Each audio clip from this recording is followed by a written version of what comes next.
how you turn that into helping other people with their relationships and their spiritual journeys, especially like what led to your passion for spiritual counseling in general. Yeah, that's a great question. It's a lot to unpack as well, right? So initially, I was really drawn to the personal development side. I went to work with Tony Robbins. Yeah. Yeah, but then through working with Tony, he introduced me to more spiritual. What is this new sexual revolution and what's driving it? And what's driving it is the fact that, well, first of all, there's just the consciousness is really driving it. But now we've got technology that can amplify it, right? Three,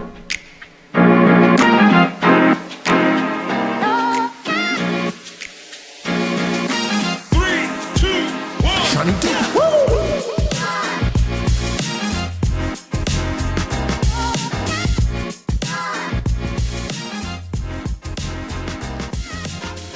Hello, and welcome to Situaseans podcast. I'm your host, Sean Michael Williams, aka Seanydoo. You can call me Sean. Seanydoo. Does not matter to me. I'm just glad that y'all are here. Have a special guest here, Dr. Stephen Paul Edwards. He is an international speaker and author with a PhD in spiritual counseling, born in Blackpool, UK, and now based in Florida. And he spent a lifetime exploring love, transformation, the mind-body-spirit connection. His book, The Venus Flytrap, is a raw, fearless, and often hilarious journey through passion, chaos, and self-discovery, inviting audiences to embrace their flaws, release shame, and lean into the beautiful madness of being human. So please give her a warm welcome to our guest, a speaker and author, PhD in spiritual counseling, Dr. Stephen Paul Edwards. Thank you so much for coming on. Wow, that's a great introduction, man. I love your intro. And as you were saying all that stuff about me, I'm going, wow, I want to meet that guy. So, yeah, well, thank you so much. I'm excited to be here. I think we're going to have a lot of fun, and hopefully everybody gets a lot of value and some takeaways that can help them in their life. So let's see what happens, right? Absolutely. So kind of like starting off, so you're from the UK and you're based in Florida. I want to know, like, you tell me more about your UK roots, and then how did you end up in Florida of all places? Yeah, it's funny, man. You know, everybody says UK now. When I left England, which is quite a while ago, it was still called Great Britain. So I don't know what happened there. We had to change the name because we weren't that great anymore. So anyway, so I came over here because I love America, man. I came for the first time in 1981. Some of your audience probably wasn't even born then, right? Yeah, well, you probably weren't either. So no. Yeah, I came and I fell in love with it. And then it took me, 8 years to find a way to get into the country. I was going to make a joke then about, trying to get in over the border, but I actually came over here the correct way. I got a visa, an E2 visa, an investment visa, bought a business, and I just love this country. Now an American citizen. So I think we're going off a little bit on a sidetrack there. But anyway, I grew up in England, typical kind of UK upbringing, traumatic, right? I think just about everybody can say he had a traumatic childhood, right? So all I wanted to do when I was growing up was run away from home. So I did. I ran away 8 times, but they caught me every time. Anyway, so I wanted to run away from my home. But what I realized as I've gone through my life, Sean, is that it wasn't a house that I was running away from. And it wasn't a physical home. I spent my life running away from me. I'm my home, right? Running away from myself, running away from my past, right? Because it was too painful to look at. And so what tends to happen when you don't look at it yourself, things start happening and occurring in your life, patterns that repeat themselves until you wake up and realize it's all a mirror, right? It's just reflecting you back to yourself. And so this relationship that I write about in this book was the ultimate mirror, right? She was the mirror for me to have to look at it, couldn't get away from it, had to look at, and had to look at myself, right? I finally had to look at myself. And so, I know you've heard of this, right? We have a light side and a dark side to our nature, or a light side and shadow. So the shadow is not really darkness, it's hidden light. It's the parts of you that you become drawn to that can destroy you, but they can also free you. Because you're drawn to those parts of yourself that you've pushed down, that you've been afraid to bring up and be. So you've lived a life that is less than you. you're not living your potential. You're not living your possibilities. And so you're drawn to those things because you want to. And this other person is showing you all those qualities that you want to experience are within you. And so that relationship becomes it's just impossible to ever make it work. It will never work because it's not supposed to. It's a teacher. You know, they talk in ancient traditions about the dark night of the soul, right? Yeah, yeah. So this was my dark night of the soul. And so sometimes those relationships that we call toxic, right, are a gift. And so, you know, a long time ago, anyway, some time ago, I adopted the belief that nothing happens to you, everything happens for you. Ooh, yeah. That's so true. So, you know, and it's an easy thing to say, it's not that easy to live. Because we all have things, you know, even when you believe that, you're going to go, nope, I swear to God, that happened to me. There's no way that happened for me, right? Or you're going to get frustrated. You're going to get angry. You're a human being, right? So no one's perfect. However, since I've adopted that belief, Sean, the time for me getting imbalanced, angry, frustrated, you know, throwing something across the room, whatever it might be, and coming back into balance and looking for the gift in it has got shorter and shorter and shorter. I'm still not there 100%, but I'm a lot further along because of that belief. So, you know, sometimes things are so simple. It's not, you know, it's not complex. You don't have to be a rocket scientist. Some of the most profound things that affect our lives are very simple. Very simple. So, you know, when people read this book, and like you said, it's hilarious, right? So, in some parts it's tragic as well, right? And usually readers tell me, man, I was so frustrated with you. Why did you go back? You know, why did you do that? You know, so there's no simple answer other than that was something I needed to have happen for me. She wasn't doing it to me, she was doing it for me, and vice versa, right? So we were mirrors of each other in so many ways, and I bring that up in the book, you know. So we both had profoundly difficult upbringings. In our minds, anyway. I mean, there's going to be plenty of people say, oh, there's nothing compared to me. I know, right? But it's not really what happened. It's what you made of what happened. It's what you believed happened. It's how you experienced that within yourself, right? And somebody could have had a lot more trauma in their life and just it not affected them the same way, right? Whereas someone with a lot less, it affected them more, right? So I don't know that you can measure how much trauma there is, and it's not a competition, right? But it's how you deal with it and how you transform it, right? Which is important. And so if we think that things happen to us, we become a victim. Yes. And now you're in an endless loop, right? Why did this happen to me? Why did this person do this to me, right?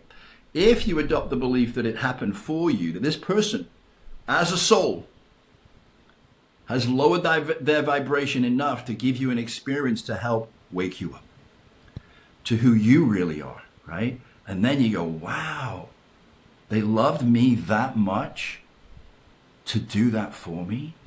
Wow, what a blessing, right? And then you become grateful. Yeah, yeah. You know, and the big step is to say, well, how on earth did this happen for me, right? What the hell is in this situation that was any good? How is this helping me move forward? But if you're committed to it, you find it. You always find it because it's always there, right, Sean? It's always there. For sure. Yeah. No, that's very powerful. And like, thank you for like, you know, like sharing more like insight about that. Like I know for me, like just to make a long story short, like the listeners here, they know about this, but I was in the relationship from 2020 to 2022. So like met during the height of COVID, like May of 2020. And so that relationship kind of sped faster than like I would have wanted to because of like, yeah, everything was closed. So we were at each other's houses a lot and just like, so it was more intense. Yeah, sure. And And so like we argued every single day because we just like we had similar childhoods of like trauma and abuse coming from like, you know, like her dad and like my stepdad. But the thing about it is I had theater, I had all these other positive outlets to like, you know, turn all that negativity at home into a positive, and she didn't. And so, you know, she would kind of project a lot onto me, and then we found our inner child just always battling one another. But yeah, it was such a tough relationship, and I started to become like vindictive in that relationship because she would be petty or say something like, "Oh, well, I don't want to do this." I'm like, "Okay, fine, then I'm not going to do this for you either," you know. And I was like, "Ooh, I don't like the person that I'm becoming. I need to leave." And so I left. Good. I mean, that's it, man. I mean, the thing is, we're all human, man. We're all human. You know, we all have our flaws, and it's not easy to recognize them until you're in it. And then, you know, we're definitely not born with the skills to deal with it. And no one ever teaches us that, right? I mean, so it's like you let these crazy people loose on themselves. What do you think is going to happen, right? So, and that's why, you know, I'm a big believer in having a coach or counseling with the right people. I mean, sometimes people can counsel you and you just keep repeating the same pattern. You don't get anywhere, right? You just sit in a room or on the phone every week, just talking about the same thing and then doing the same thing again. So you need someone that's going to help you break the patterns. It's all about patterns, you know. People don't have relationship problems. They have pattern problems, you know. And what happens is we get this chemistry inside of us, biochemistry, and we think that's love. And it isn't, right? It's just your hormones screwing with you, right? But we project that onto that other person and think they are, you know, the savior of us, they're going to save us, they're everything to us. And if we're not careful, we can lose ourselves in that person. Yeah. You know, we lose our identity. We lose who we are, really, right? Who we are. Because we start to stop doing the things that made us who we are. You know, so for example, you know, who are you to say all this shit? I lived it, right? I lived it. And now what I do is I try and help people not waste years of their lives going through this. That's the goal, right? But I also recognize that sometimes, Sean, it's what they need, right? So what do I mean by that? Well, have you ever seen someone that's going through a relationship and you know it's bad for them, right? You're going, and you try and tell them, right? But they're not going to listen, right? And they just keep going. So the way I look at that sometimes is, you know, we can't control other people. We can give them the best of our knowledge, our wisdom, and our experience. But sometimes they're just meant to do it. They're just meant to go through it. That's the lesson. Like I was. People told me, man, you're crazy. You shouldn't even be in the same state as her, let alone the same room, right? And so what we do in our minds, as some people do, is you justify it, right? Well, you don't know who she is. You don't understand. You're not here all the time. You just see the bad shit, right? So, but that's our soul, our spirit, sometimes saying, I get it, but I got to go through it. Because there are gifts of the other side that I need, right? That I need to move forward in my life. And sometimes if we interfere too much, what we become is an enabler. Because if you take them out of that relationship, I told them and they left them, but if they don't heal within themselves, they might say, I'm not going to date for 6 months, right?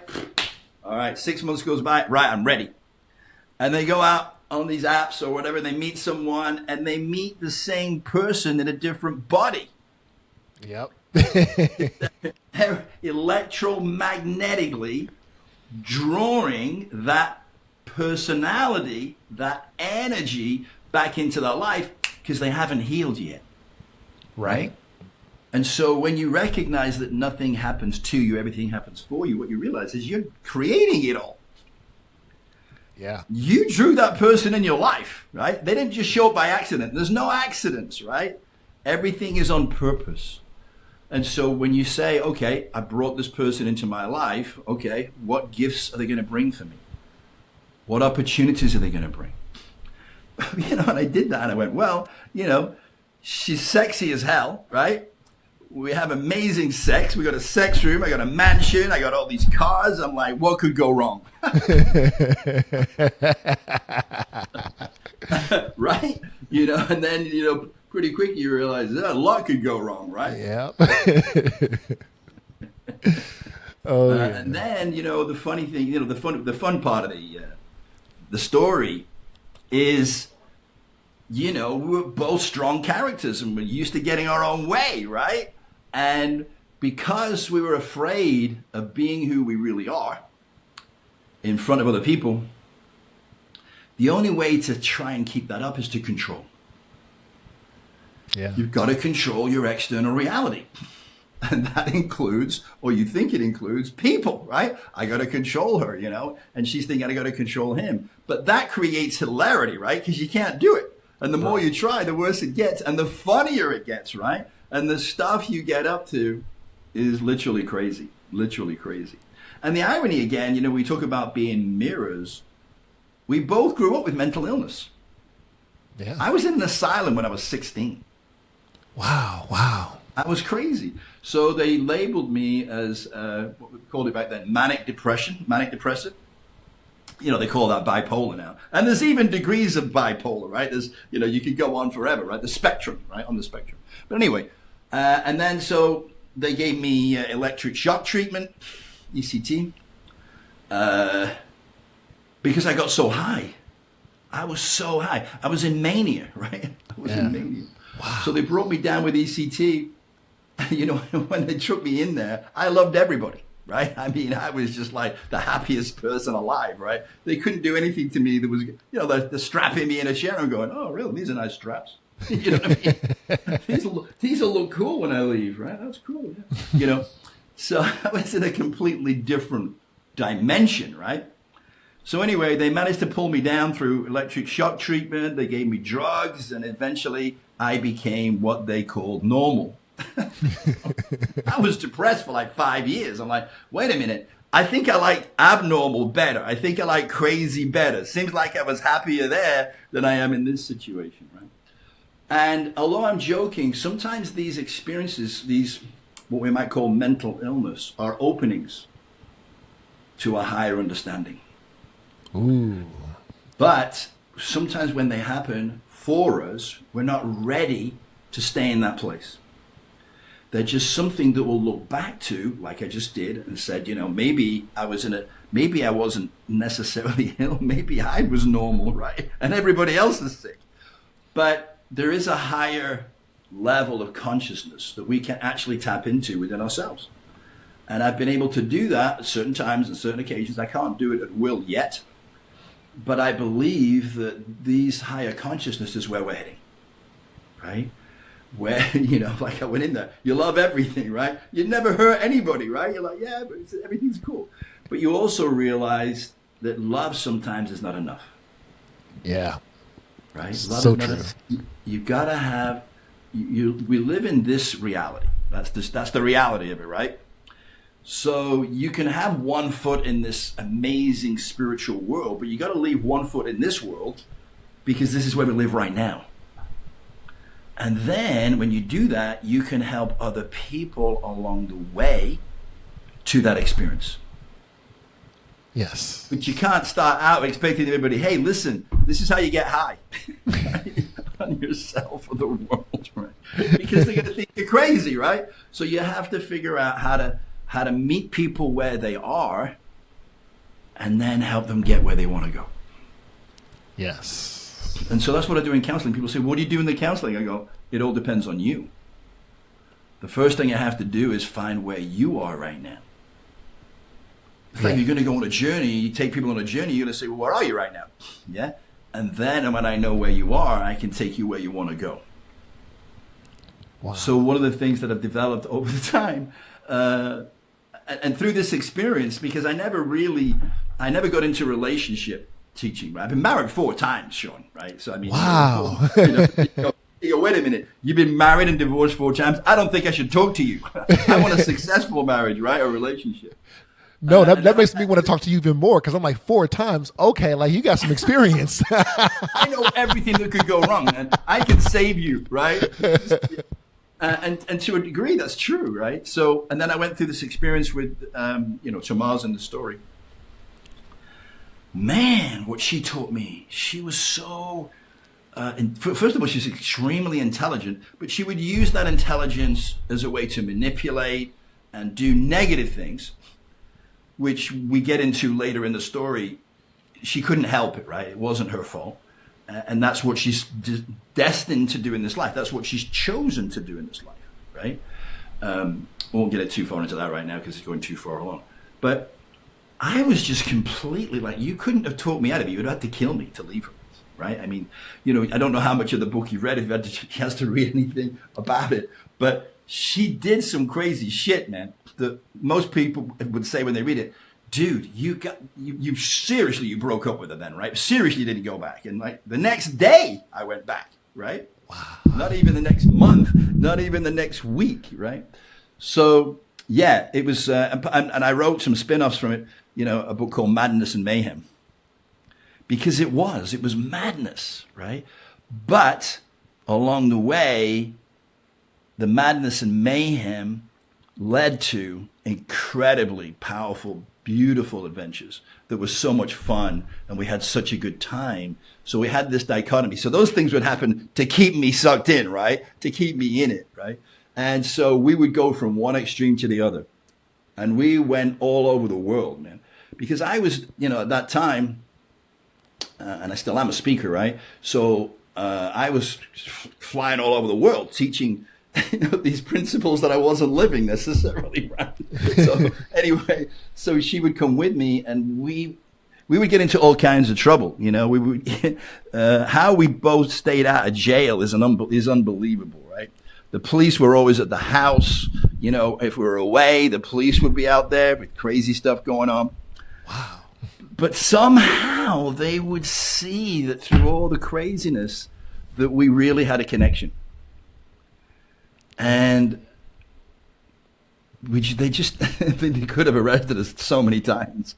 Anyway, but they didn't. And they would just say, you guys got to behave. You guys are going to get out of this. Sometimes they would say, okay, one of you has to leave. You cannot be in this hotel together, right?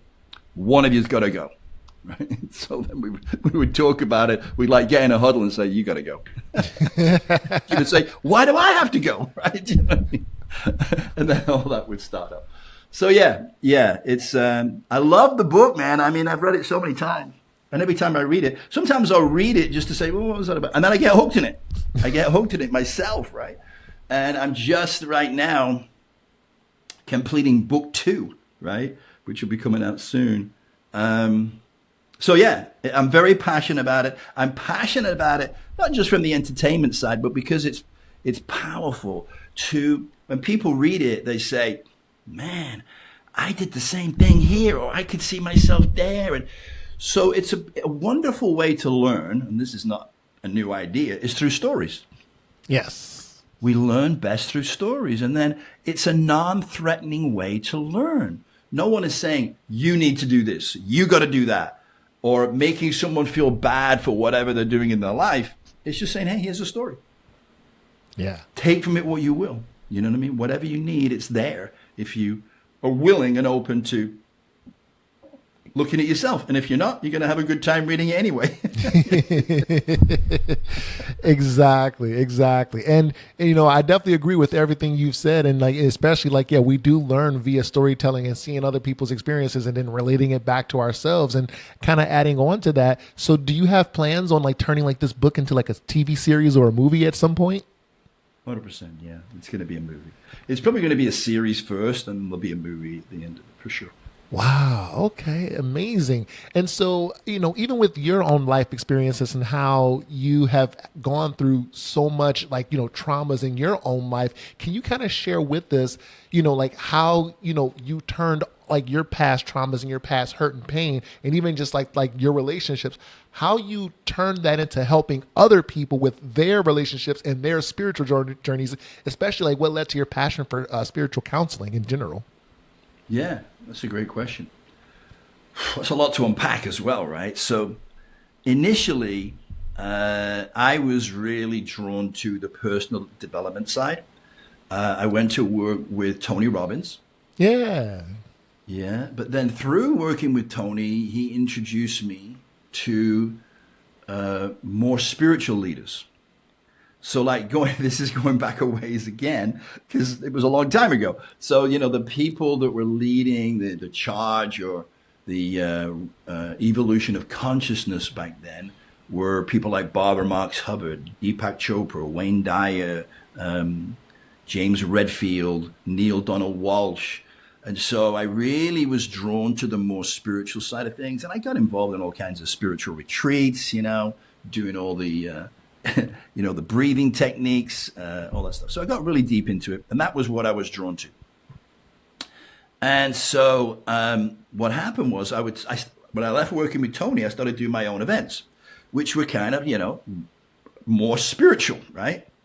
Nothing wrong with Tony's events. I love Tony's work. It was amazing. He's changed my life and millions and millions of other people. He's an amazing guy. He's actually an alien. But anyway, I just wanted to do something a little bit different, right? A little bit more on the spiritual side, where he was more mainstream. Anyway, I started to do my own events, right? 3-day transformational weekends. In fact, the event was called Transformation. So at the end of the event, Sean, people would very often come up to me and say, man, this has been the most amazing, amazing experience, whatever. And they would tell me I'm amazing. And I'd go, you don't know me. You just know a guy on stage, right? That's talking about all this great stuff. But that doesn't mean you know me. I'm as screwed up as you, probably, if not more so, right? I got major flaws. But by teaching that stuff, it was good for me because it was reminding me of what I wasn't doing, right? So anyway, but they would say, would you be my life coach, right? Or my guide, or whatever. And so, as you know, you can't just do that, right? You've got to get a license, you've got to get licensure to do that. You get in a lot of trouble, right? So I'm thinking, there's no way I'm going to go to school and learn how to be a psychologist, right? That's going to take way too long, 7 years minimum, right? So then I found out that if you become a spiritual counselor, you can get a doctorate, a PhD in 3 to 4 years. And I thought, well, I'll shoot for 3, right? So that gives me licensure to be a coach, to offer spiritual counseling, right? And so that was why I got it. And to be honest with you, Sean, I have just started using the title of doctor. I've had it for 20 years. Wow. Right? And I've never used it because I didn't get it to be called a doctor, right?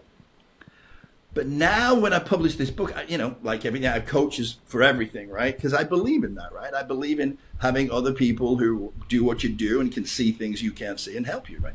So anyway, my book publishing counselor said, you got a PhD in spiritual counseling? I said, yeah. He said, you're a doctor then? I said, well, I guess. He said, well, why don't you put it on your book? He said, because that's going to add credibility to what you're doing. Why wouldn't you do that? And I thought, yeah, I never thought of it, right? So that's how it came about, and it's only come about recently, right?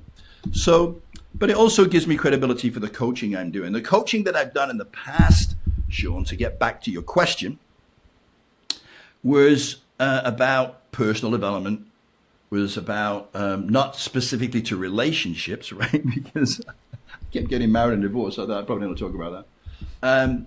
And wealth, because I built wealth. Tony told me about the principles of wealth, and so I was very good at investing and all that kind of thing. So I coach people on that, how to get themselves financially free, how to show them that we are conditioned to believe things that are just lies about our financial system, about what is possible, how we're kept trapped by those beliefs, and other areas of our lives too. So anyway, it wasn't until I had this experience and then wrote about it, Sean. So, when people say, well, so what happened was you went through this relationship and suddenly you knew, right? I go, no, not at all. I'd had an experience. It's like if you drive your car, right? And you have an accident, you don't learn everything about that accident. You just had an accident, right? Right. And then you got to recover, right? You've got to heal, right? So after I got through this relationship, I was in a lot of pain. I was still like that proverbial dog running away from the car that just ran it over because it's running away from the pain. And it wasn't until really 3 years ago, to be honest, Sean, that I came out of another relationship and I said, okay, stop. I got to stop this, right? And I would say to people in the book, what's the difference? What's the definition of insanity? And then, everybody's saying in their head, it's doing the same thing over and over again and expecting a different result. And I go, no, that isn't the definition of insanity. I say, hang tight, I'll tell you. Then later in the book, I go, okay, here it is. The definition of insanity is me, right? If you look in the dictionary under insanity, there's a picture of me. Well, at least it should be, right? And people at that point have seen me go through so much stuff doing the same thing over and over again and expecting a different result. They're going, yeah, you're right there, man. You are the definition of insanity. So I stopped being, I said, I'm not going to be in a relationship. And I've been in relationships my whole life, Sean. Just went from another to another. And I said, okay, I'm not going to be in a relationship. And so one of the biggest fears of mine, obviously, having spent all this time in relationships, was being alone. Yeah. So I had to say, that's it. I'm going to spend time alone. And so I haven't dated in 3 years. Wow. Okay. I haven't dated. I haven't even looked for a relationship. I've been spending time on my own. A lot of that time was writing the book, right? Because anyway, it's not as easy. I was just thinking, hey, I'm just going to tell the story. How hard can that be, right? Which is fine. But then when you get into all the nitty gritty, of actually getting the book published and all that, there's a lot to it, right? And I first thought that I was going to get everything into one book. Hell no. There was so much more stuff in there that I hadn't even remembered, right? So I actually got it into 3 books, and I'm trying to condense it into 2 right now. That's my goal. Anyway, while I'm writing the book, I'm living it again.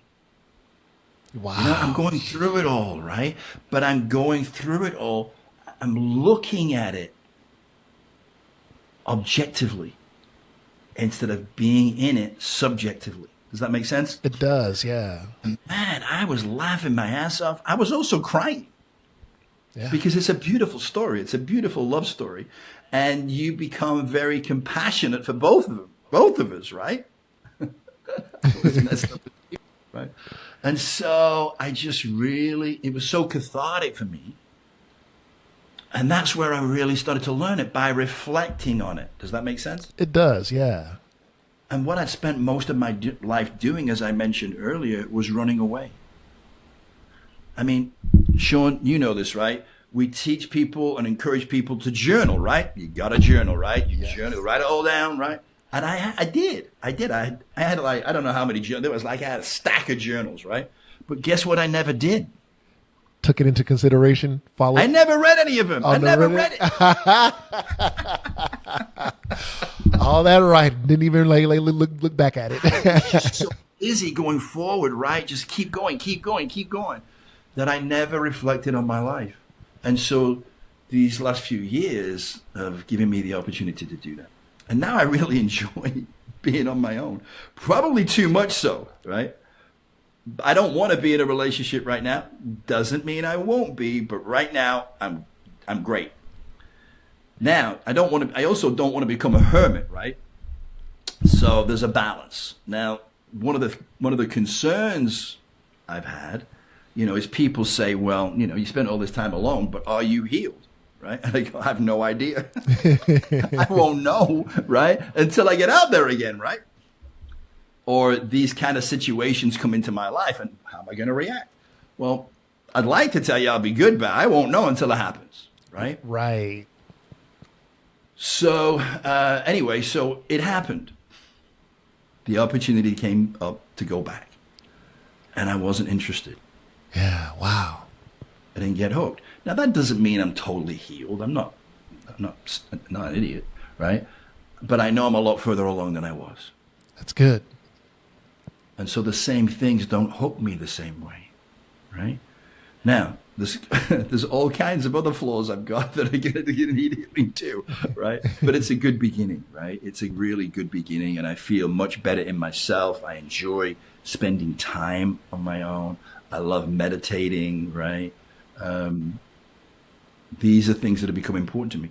Health was always important to me, health and nutrition and doing the right things. But when I met Tamaz, they all went out the window because she became the center of my life. And I stopped doing the things that made me who I am. And it's funny, when we go through the book, we would break up pretty frequently, right? My MO, right? So anyway, But when we broke up, if it was any time, some time between us breaking up and getting back together, guess what I did? I went back to meditating. I went back to juicing. I went back to working out. I went back to doing all the things that make me who I am. And then we get back together and they'd all go out the window again, right? Yeah. Pattern would repeat, So, yeah, it's, and people say, well, how do you know if you're in a toxic relationship? And I go, well, the first thing you recognize is that you start doing those things. You start giving up the things that make you who you are. You stop doing the things that are important to you, and you start just doing the things that are important to them. Yeah. And usually in a toxic relationship, there is a taker and there's a giver, right? Not always, but usually there's a taker and a giver.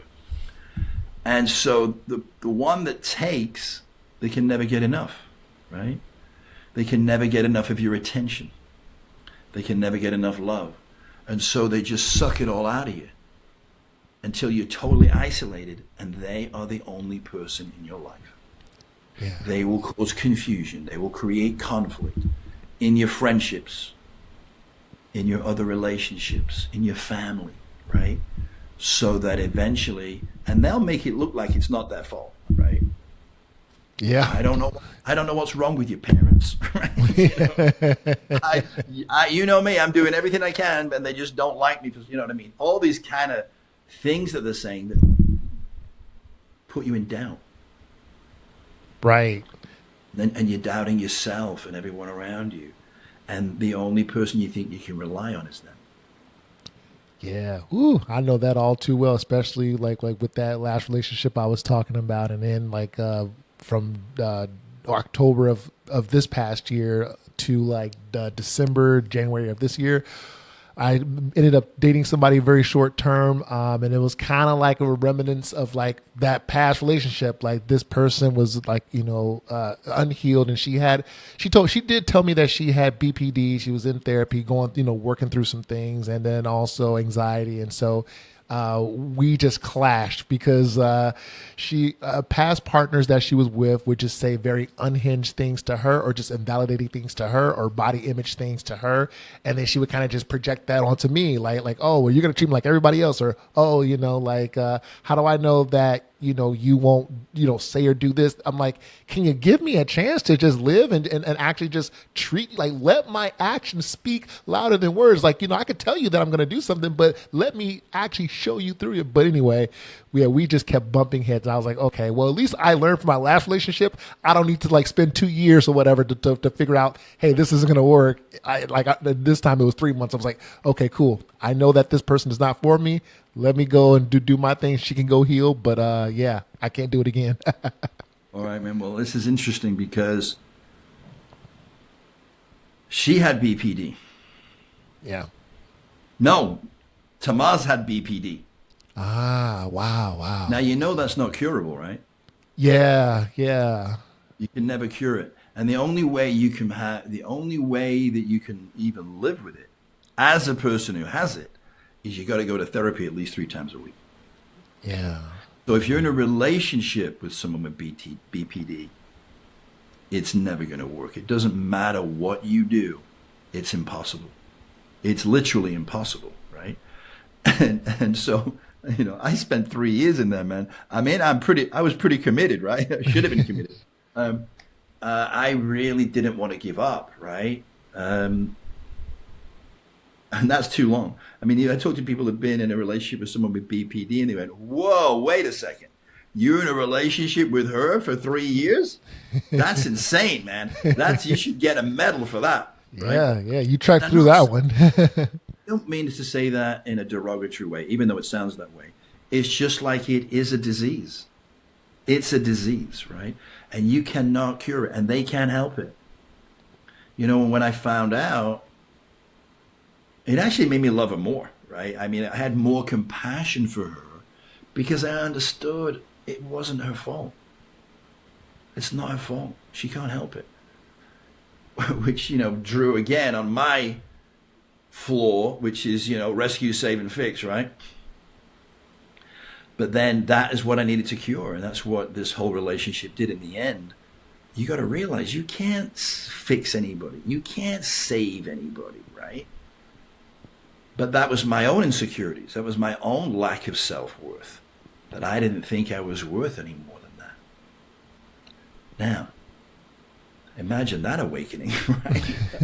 That's the big awakening, right? So a huge gift. And so once you see it, you can't unsee it.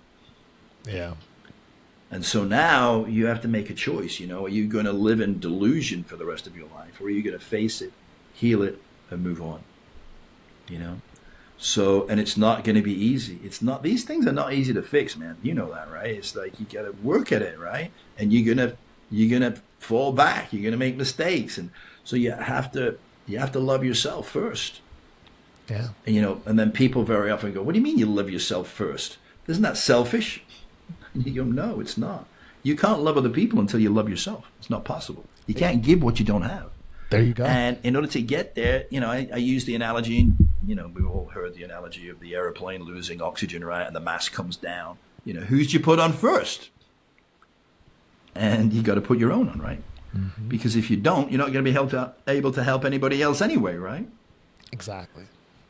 So I think if healing is first, you got to heal yourself, you know? And then you will attract into your life the person you want, the person you desire. But you got to be that person yourself first, right? And most people miss that, right? They're out trying to make the world a better place, save everybody, me included, right? And you just can't, you know, but you can save yourself. And by saving yourself, you know, Tony always used to say, look, your life is either an example or a warning, right? Ooh, yeah. People are watching you all the time. You go to the gas station, if you still have a gasoline car, and you put gas in there, there's people looking at you all the time. Mm-hmm. And they're making a decision. Is that who I want to be? Is that how I want to be? And that's why they say you got to lead by example, right? Right. Yeah. If you want to lead, right? Or lead people in the right direction, right? If you want to lead people to drugs, then do it all wrong. I mean, but you get my point, right? It's how you live your life. Yes, that's so true. It doesn't mean you have to be perfect. You know, when I was working for Tony Robbins and I met all these incredible people, and they are incredible people, you start to think to yourself, well, I could never teach that because I'd have to be so perfect. You don't have to be doing everything you teach, right? You're not going to be that perfect person. Tony Robbins isn't that perfect person. He has a life. He's a guy, you know, he has flaws. Everybody does, right? So you just have to embrace him and just say, hey, I'm a human being, you know, I'm sharing information with people that can help them improve their life if they want it. But I'm not trying to tell people that I'm perfect or I'm doing all this stuff. I teach what I need to learn, right? Right. So reinforce, because sometimes you're teaching stuff and you're going, holy shit, I need to do that. Oh, yes. Right? Yeah. But isn't it better to do that than to ignore it and pretend that everything is perfect when it isn't? Right. Absolutely. And I feel sometimes like, Sean, that people have this outer persona, right? And they want to make out that life is great all the time, it's wonderful. But then, you know, when they go home at night and they walk in the front door, it's like they put their back against the door going, oh, you know, now I can just relax and be who I am. Yeah. There's people, you know what I mean? There's people out there like that. Yeah. Well, yeah, I was the same. You know, I was the same. And then, you know, what happened with this book? And I mean, I share some stuff in this book that most people would never share about themselves, right? You go, the people say, "Why did you say that in the book? Why did you share that?" Right? And I say, well, look, as long as you're afraid that other people will find that out about you, you're not free. Ooh, yeah. You're in a prison. You're always going to be afraid that someone might find that out about you, and then your whole world will come crashing down. You know, your friends won't want to be around you anymore, or your family won't love you anymore, or society will judge you, you know? So once you put it all out there, you go, well, there's nothing really left to say. You know what I mean? There's nobody can blackmail me, that's for sure. And I'm not afraid anymore, because people can say, wow, you did, you know, this happened when you were a kid. And I go, yeah, it did. Yeah. And it had a traumatic effect on me. But now it doesn't, because I'm not ashamed anymore. Yeah. Yeah. And you've put yourself out there, and you like, you know, you're very vulnerable and transparent about yourself. And I think that's what's key. Yeah. You know what you just said? That you said such an important word there that most people are terrified of, and that is being vulnerable. Right? You know? And you can't be loved, and you can't have a full life unless you're vulnerable. Because when you're vulnerable, what are you being? You're being authentic. Mm-hmm. Yeah. Right? You're being who you really are. And I had an event that I called the Ultimate Dare. And we would do all kinds of crazy stuff, do ropes courses, skydiving, all this. I love that stuff, right? I'm an adventurer, I'm a risk taker. But the point of it all was to say, look, you're going to be afraid of things. You're going to be afraid of being who you are because you're afraid of being judged, right? You're afraid that society won't accept you. You're afraid that the person you're in love with isn't going to accept you anymore, or whatever it is. So I say to them, look, the ultimate dare in life is being who you really are in the presence of others. Yes. Because there's fear attached to that, right? There's definitely going to be fear. I'm not trying to say that's easy. I'm not. I'm trying to say, listen, I never said it was going to be easy. I'm just telling you it's going to be worth it, right? Mm-hmm. And it sounds so simple, but it takes courage, right? But as we know, courage is not the absence of fear. Right. Courage is when you're afraid, but you do it anyway, right? And every time you face a fear, you become stronger. You become more powerful because you recognize that these fears are not real. Right. I mean, everybody's heard the acronym, right? False evidence appearing real, right? And sometimes people use that as to, you know, FEAR, fuck everything and run, right? So whatever it is, the fear, it's not real. It's an illusion. It's there as an opportunity. But the challenge is that when you run away from a fear, it never goes away. It just gets bigger. Yeah. Yeah. Right? It gets bigger, and it feels even more difficult to face it, right? So the sooner you face the fear, the better, right? And the sooner you do that, the stronger you become. And then when you're faced with the fear, you know, there's a moment where you go, shit, I'm just not ready for this right now. But then your brain goes, well, if you don't do it now, it's still going to be there, right? And it's only going to get bigger. What are you going to do? Right? You go, okay, I gotta face it now, because if I don't, it's going to get harder, not easier.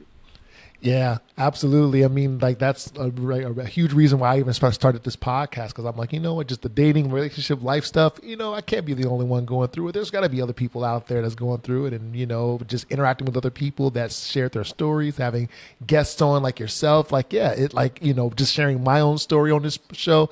Yeah, it's helped me to grow as a person as well. And so, yeah. And even just like, going back to like my last question before we get to the listener submissions. So as far as, you know, you mentioned there's a sexual revolution that's happening, a new sexual revolution. And so like diving into like this vulnerability around that, what is this new sexual revolution and what's driving it? All right. Whew. Okay. Now we're going really deep. Do you have any easy questions there? No. So anyway, so look, here's the thing. I think we've always been evolving in all areas of human consciousness, including sexuality, but it's getting faster. And what's driving it is the fact that, well, first of all, there's just the consciousness is really driving it. But now we've got technology that can amplify it, right? So you've got all the social media platforms, podcasts, right? Movies, because movies pick up on what is going on in the social arena, right? And then they just magnify it. They take it to the next level, you know. So like, you know, this might not be a great analogy, but maybe it is. You know, I don't even know how old you are, but I know you're younger than me. But when I was young, you know, one of the people that was pushing the sexual revolution then was Madonna, right? Yeah, yeah. She was Madonna, right? And it was Madonna, and she did it in profound ways. And so, first of all, women became more open to their own sexuality because she was this huge icon, right? And so women were more open to being more sexual in the way they dressed, in the way that they were confident, right? And the way that they presented themselves in the world. Fantastic. She was part of that movement. And then along came Lady Gaga, right? Now, holy shit, she took it to another level, right? And now you see all these young, beautiful women in the music arena. They're all off the charts, right? But it's not frowned upon, right? It's like, it's okay. Absolutely. Here's this incredibly beautiful young woman who is incredibly artistic, who can dress very sexually overtly, and it's just like no big deal. Right, yeah. And so all these things, music is a huge driver, you know, movies, huge drivers. And of course, now we've got social media on top of all that. And then we have things like, you know, Burning Man. We have, you know, other things like that in Europe where people can go in a somewhat controlled environment and just be free, right? And not be afraid, right? That's one of the biggest things. And it is scary out there, right? It is scary, you know. I was watching one of Tony's events the other day, and I forget which one it was. Anyway, he had about 12,000 people there, right? And so you've probably seen him at work when he has one person that stands up in front of all 12,000 people, and he does a process with them, right? It's incredible. So this woman got up and was talking about what was going on for her, right, in her relationship and everything, right?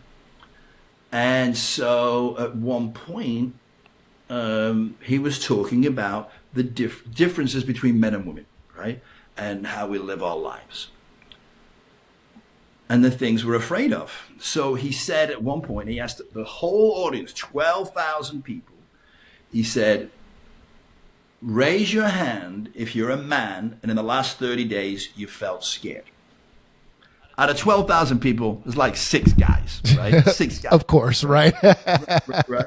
But then he said, now, women, ladies, how many of you in the last 30 days have felt afraid? Probably And all it's of probably them. Probably, yeah, you know what I mean? Because it's different, you know? And, you know, he said, and you know his wife is called Sage. He said, you know, me walking into a parking garage, not a big deal. My wife walking into a parking garage on her own is a whole different thing. Right, absolutely. Yeah. So these are differences, things that we're afraid of, things that are easy for us is different, right? So dealing with those things is going to be different for a man than it is for a woman, right? I mean, you can't just say to a woman, don't worry about it. Right. It'll be fine, right? So, you know what I mean? So we have to know, you know, so this is one of the things that frustrates me, man. I don't know if you can relate to this. I know you can relate to it, so I do know you relate to it.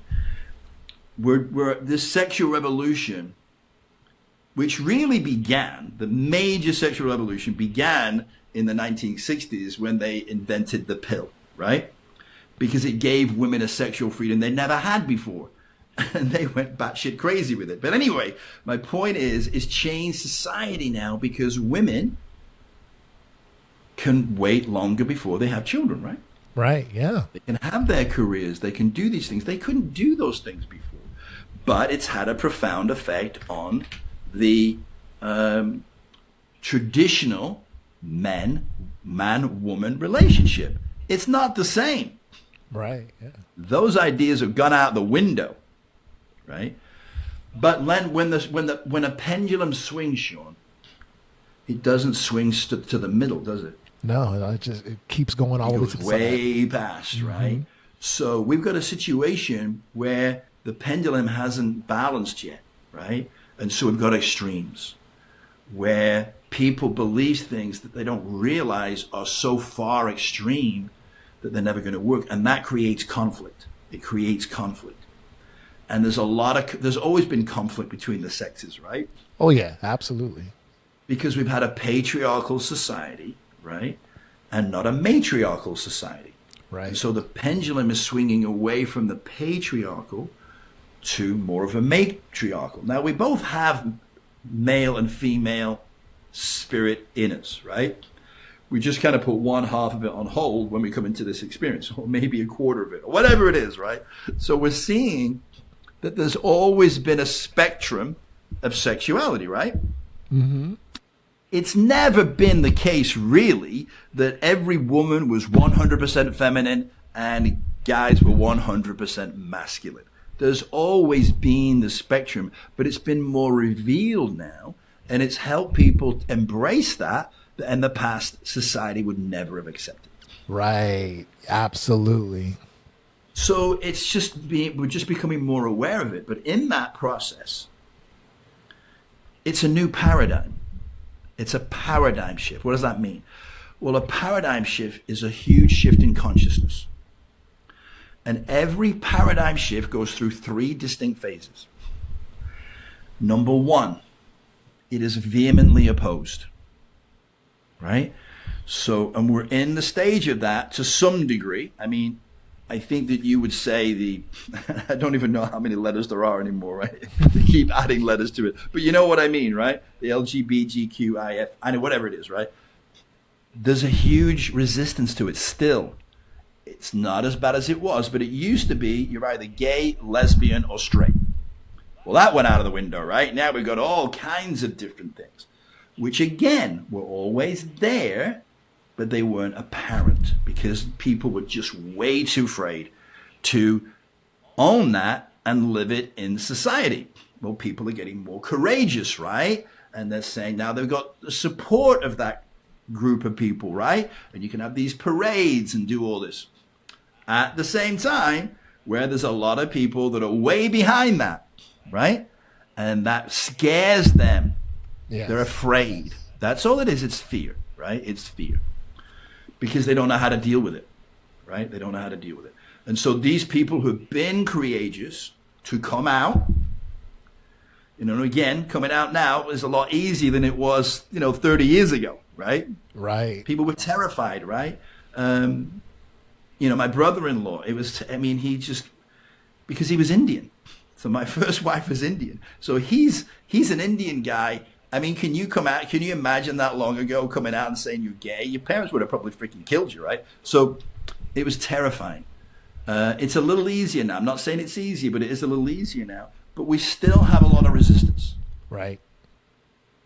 So we got to remember, as an individual, wherever you are on that spectrum of sexuality, it's fine. You're not. It's not abhorrent. It's just part of life, right? It's cool. You're cool. It's fine. But people are going to probably vilify you. Right. Don't allow yourself to take it personally. Yes. It's not about you, right? It's about them. Yeah. And you are a pioneer. You are a forerunner. You are helping to raise the consciousness. Just like the suffragettes did with the women, right? All these things are part of evolution. So first of all, in a paradigm shift, it's going to be vehemently opposed. The second part of a paradigm shift, it's ridiculed. Yeah. People are going to laugh at you. They're going to, here's Sam. Or should I say Samantha? Right. What are you going to wear today, Samantha? Are you going to wear a dress or are you going to wear a shirt? All these stupid things, right? Right. That are designed to ridicule and put it down, that have no relationship to reality. Yeah. Yeah. Right? And then the third part of it is it's just accepted as being normal. Right. So you're never going to win, and then you're going to be saying, I told you this 30 years ago. People, shut up. Then who cares, right? We're there now. Enjoy it, right? Exactly. So, and the same thing, and I'm talking about that part of the sexual revolution. I'm talking about the way we wear our sexuality. And I was listening to, what's his name? Tyson. He's the astrologist, right? Oh, yeah. Neil deGrasse Tyson. Yeah. Yeah. I love that guy. He's amazing, right? Mm-hmm. And I don't know whether people realize this, but he's been really, really an advocate for this sexual spectrum. And he has an amazing argument that nobody can, in the end, they go, you can't argue with him, right? It's true. He's brilliant. Anyway, he talks about this spectrum of sexuality. And he says, look, can you wake up in the morning sometimes and be pissed off? Yeah. Yeah. And you wake up some morning and you think it's the best day of your life. Absolutely. So you have a spectrum of mental health, right? Yeah. And we're all on that spectrum, right? But you have to understand, everybody is insane. Yes. Show me a normal person. Doesn't exist. They don't exist, right? So he says the same thing applies to your sexuality. Ooh, yes. There you go. So you may wake up one day and you might want to wear a dress. Okay. Right. And the next day you might want to wear a pair of trousers and, everything in between. He said, we've got to get used to this idea that nothing is static. Right. Nothing is static. And actually, the more you can do that, more you can be authentic with your sexuality, the more freedom you have. Yeah. Yeah. And the more accepting you will be of other people. Absolutely. There you go. Because there's a lot of people out there that are still in the closet or probably projecting or whatever. And deep down, they don't want people to know about their true selves. And they're suppressing it on purpose and hurting other people in the process. Yeah. Yeah. I saw a gay guy once. He was asking a straight guy and he said something like, what do you think, you're gay? He goes, I'm not gay. I'm not gay. Right? And so he goes, why the strong reaction, man? Right. So he goes, well, how do you know? Yeah. How do you know? Right. Yeah. Yeah. And the only way he can know is because he's thought about it. Yeah. Right. Yeah. Do you see what I mean? Yeah. And so when you thought about it, how did you feel? And where does that feeling come from? Yeah. Right? Because usually it's like racism, right? Nobody's born racist, right? It's taught. The nurse doesn't come along, this baby, take it to the doctor and say, doctor, we've got another racist here. Right. Doesn't exist. It's conditioning, right? Yeah. It's what we teach our kids. Did you ever see that movie, American X? I've heard about it, but I haven't seen it. You got to watch it, man. It's Edward Norton is in it, who is an incredible actor. Yeah. And it's just such a great movie. And of course, it's about racism, really. It's about, he's part of a, what do they call it? The skinheads, And he's totally conditioned by it. And he ends up killing a black kid.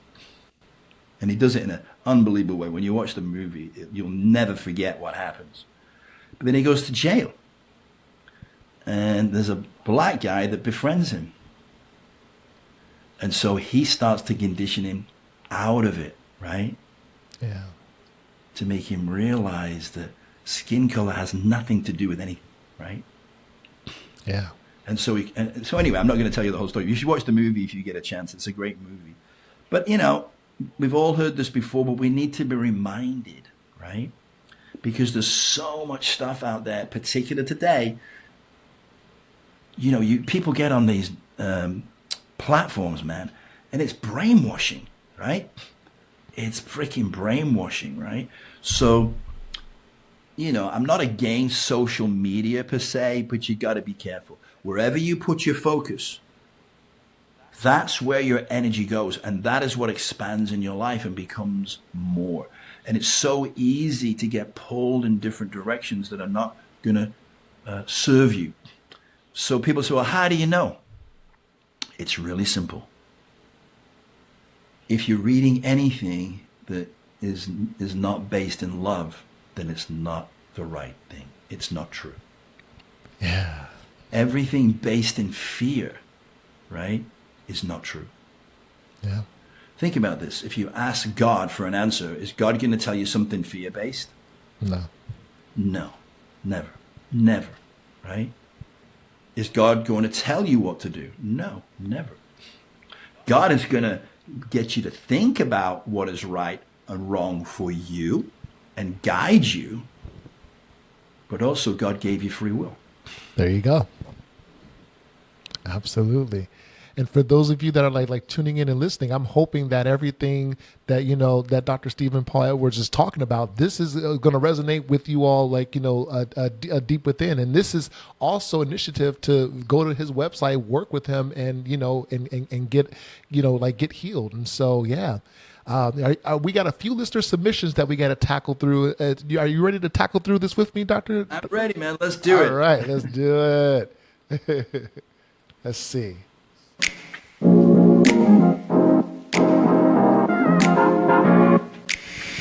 If you're listening on Apple Podcasts or Spotify, can you do me a really quick favor? Can you please rate and review this podcast? Like hit that 5-star review, because I do read all the reviews because this helps me know how this podcast is helping others and how this podcast is serving you, because my job as a host is to serve you this podcast the way that you would prefer it to be.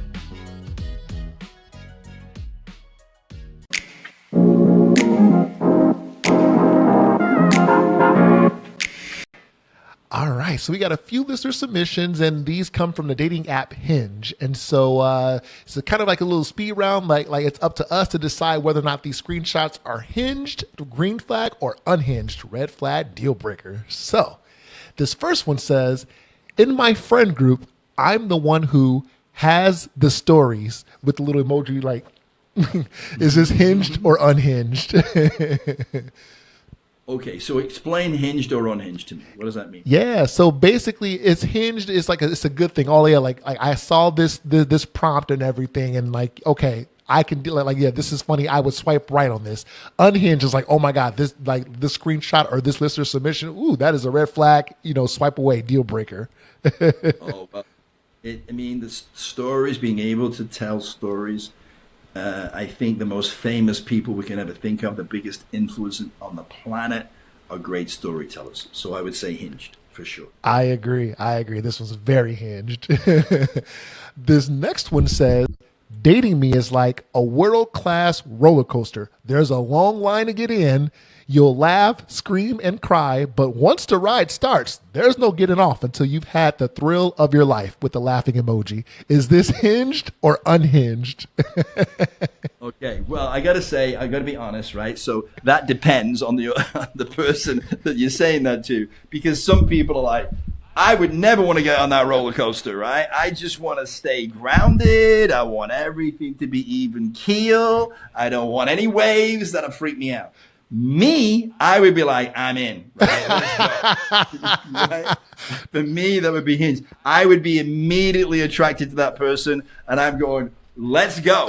Dr. Stephen, no. Yeah. Well, listen, it doesn't have to be a negative relationship. We want adventure. I think everybody wants adventure. Yeah. And I say that because I do. And I think if I want it, everybody wants it. But I think, truthfully, underneath everything, we all want to have a life of adventure. We all want excitement, right? Yeah. And we want to be with someone that is prepared to have that adventure with us.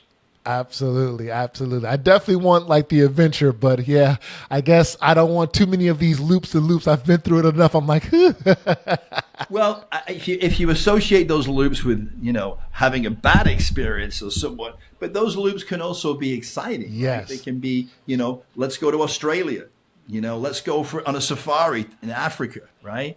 Let's go and ride. What's that ride in Disney called? I don't even know they have it anymore. But anyway, let's go on a roller coaster together, like a literal roller coaster, right? Yeah. I don't necessarily mean, let's get to the point where we're both nearly getting arrested and we lose everything. That's not the kind of roller coaster I'm talking about. True. We both read this one differently for sure. I definitely see exactly what you're saying. And see, this is why you're the expert. You see, you all listening, like, this is why Dr. Steven has the credentials, because he sees it from a different lens and he can help you see things through a different lens as well. So yeah, it's all about perspective for sure. Yeah, it's a good point. Perspective, yes. This last one says, together we could go to the Dream Operator show this Friday, April 18th at the Viper Room in West Hollywood at 11 p.m. with all my other matches. Oh my goodness. Is this Hinge or Unhinged? Yeah. Holy shit. Okay. You're really going to be open-minded there, right? Right. Just going to like this person's going to walk up and like, I don't know if this is a woman or a man that submitted this, but if it's a guy walking up or whatever to the spot and he got 10 matches from the dating app. Like, wait, are you here for him too? You're here for him too? And then, okay. It's not a bad idea to get people fighting over you though, right? You're going to be very popular, right? That's pretty good, smart thinking. Maybe, I don't know. He could end up in a riot in the Viper Room. So give that to me one more time. Yeah. So together we could go to the Dream Operator show this Friday, April 18th, and we record in a time machine. So this will be in the past, but April 18th at the Viper Room in West Hollywood at 11 p.m. with all my other matches. Okay. Well, I don't know is that a show that's on in the Viper Room? The time traveler thing? Is that something they do? I don't know what that is, but I'm sure it's kind of a show or something. Yeah. Okay. Well, couple of things that I would say about myself. First of all, I'm older than I think anybody else watching this right now. So I have some values that are probably thought of as antiquated, right? So, for example, even though, and I talk about this in the book, right? She was all for non-monogamy, but I was for monogamy, right? So, and I'm very shy, right? Which might come as a surprise to people. I speak to thousands of people and people go, you're very extrovert. And I go, actually, I'm not. I'm an introvert. I'm very introverted. So the idea of me going into a nightclub, even though I know the Viper Room and I know exactly where it is and I've heard all the stories about this amazing place. First of all, I would never go anywhere alone. Yeah. Never. I just don't, right? I will stay at home. I won't even go to watch a movie on my own in a movie theater. Wow. Right? So the idea of walking into a nightclub on my own to go meet someone who has 10 other people that's going to meet them, that would be one of my greatest fears, right? Yeah. Not saying I couldn't do it. I could do it. Would I enjoy it? Hell no. Right. Could I learn how to overcome that fear and start going to places on my own? Sure. Am I going to? No. Right? Because I don't have that desire. Does that make sense? But it doesn't mean that I think that's a bad idea. I think what's important about that is to be open and honest, which sounds like that person is. They're saying, hey, this is what I'm offering. This is what's going to happen. If you're open for that, come join me, right? So that's the most important part of it, is not to trick people, but to be open, honest, be who you are, be authentic. And then if people show up, they're making a choice based on sufficient information, right? I agree. It's like, yeah, like at this point, if that person decides to meet up with that person, you know what you're getting into. They advertise themselves on like out in the open, so you can't go back and say, oh, I didn't know, like, how could you do this? This is who they are. Yeah. And when I talk about that in the book, when I talk about the sexual revolution, I say, yeah, but you're going to go as fast as you want to go, right? You have to make sure you set your boundaries of what you are prepared to do, not what you feel you have to do. Yes. Because if you do it for the wrong reasons, it can be more traumatizing than if you didn't do it, right? So, yeah, so we've really got to be careful. So I talk about, swinging parties. And, I was just watching a whole thing about, you remember the movie Eyes Wide Shut? Mm-hmm. Yeah, Tom Cruise, yeah. Yeah, Tom Cruise and Nicole Kidman, right? And them going to these parties, and, those parties are real. They're actually real, yeah? And there's a lot of extremely prominent, wealthy people that have these parties. I went to one, right? And I didn't like it. I did not like it. Now, if you read the book, I'm very kind of, I have certain kinks, if you like, certain things I like sexually, right? I'm nothing against that. And a lot of the things that they were wearing were very erotic, very sexually arousing, right? I'm not against that. I'm against, or I didn't like, the idea that you couldn't see the face of the person that's fucking you. You couldn't see the face of the person that was doing it. And it seemed like, which actually turned out to be true, that the reason they have some of these rituals is to rope you in so you've done something that you would never want anybody to know about you. Mm-hmm. Yeah. And now you're trapped in that cult, right? Yeah. So that's how they're able to keep their secrecy. But it's getting more and more difficult for them to do that now because of the age that we live in, right? And information leaks out. And as we know, we're right in the middle of this Jeffrey Epstein thing, right? Yeah, exactly. And that's all about that. That's all about that, right? And what they're trying to do is protect some of the most prominent people in the world. Yeah. Oh, yeah. And that's why they're fighting tooth and nail not to let this out. Yeah.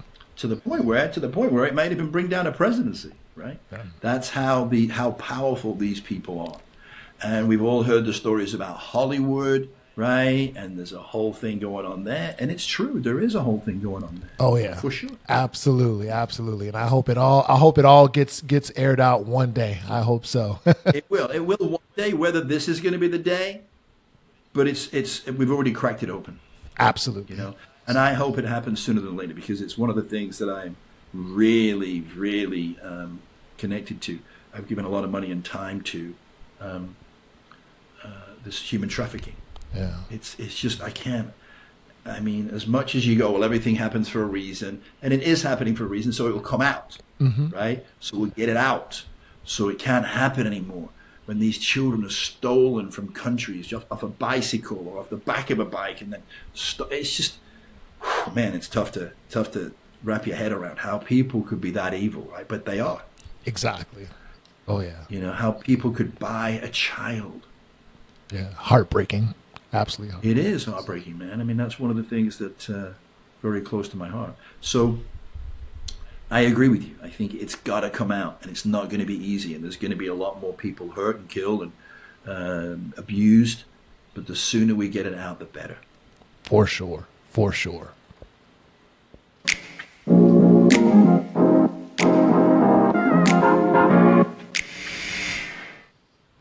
I really appreciate you all for submitting your stories and submitting like your screenshots. And, Dr. Stephen, I really appreciate you being on the show and just dropping so many valuable insights. And I just love the deep conversation we had today. Thank you. I had enjoyed it too, man. We said at the beginning, who knows where this is going to go, right? We had no idea. None of that was pre-planned. Nope. It just came out that way, right? But I hope everybody got a lot out of it, whether you're on the, wherever you are on the spectrum of your sexuality, your mental illness, or however crazy you are. I hope there was something there for you to add to your life, to take action on and make your life even better than it already is.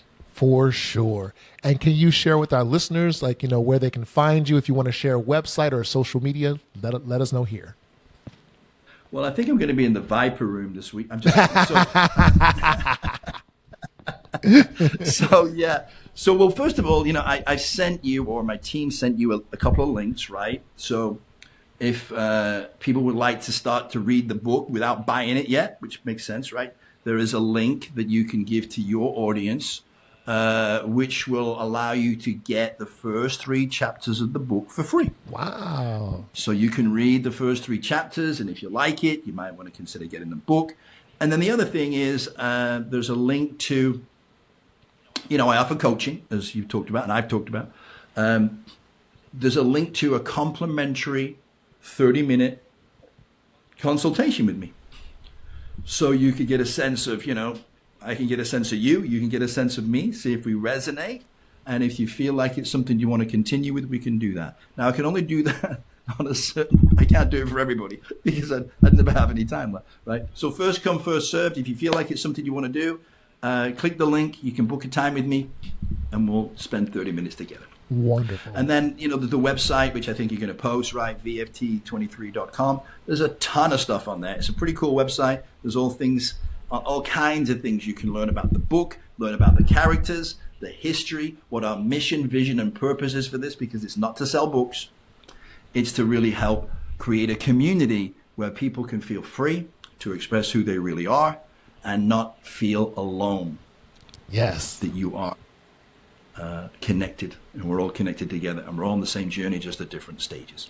I love that. I love that. And yeah, you all heard it here first. So we'll have those links right down here in the episode description. And so, yeah, definitely hit those links and, get in contact and start working with Dr. Stephen, like your future self, and well, thank you for it.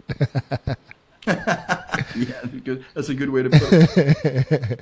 Wonderful. Well, whether you're on the boat, a plane, a train, hey, maybe you could be, one of Dr. Stephen's past ex-wives. You could take Situations podcast with you wherever you go. That is awesome.